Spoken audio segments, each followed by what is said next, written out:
Vous avez un problème avec quelqu'un qui ne respecte pas un engagement, un locataire qui ne paie pas son loyer, une entreprise qui ne vous livre pas un produit payé. Avant d'aller en justice, il existe une étape essentielle, la mise en demeure.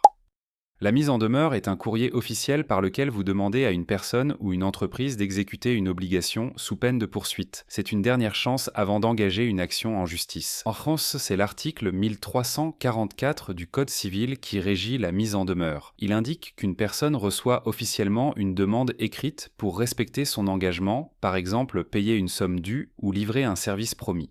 Pour être valable, la mise en demeure doit contenir les coordonnées du destinataire et de l'expéditeur, la description du problème et l'obligation non respectée, un délai raisonnable pour agir, exemple 8 ou 15 jours, la mention claire qu'en cas d'inaction, des poursuites seront engagées. Même envoyé en lettres simples, le courrier peut tout à fait porter la dénomination de mise en demeure. Les entreprises utilisent très souvent des courriers simples pour des créances de faible valeur pour une raison de coût. Elles espèrent que le débiteur paiera spontanément et que la dette sera donc recouvrée à moindre frais.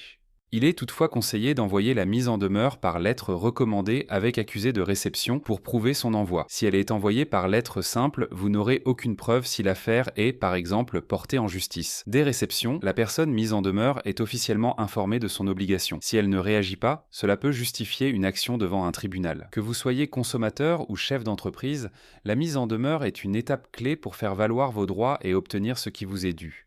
Utilisez-la avec précision et en cas de doute, vous pouvez poser votre question dans les commentaires.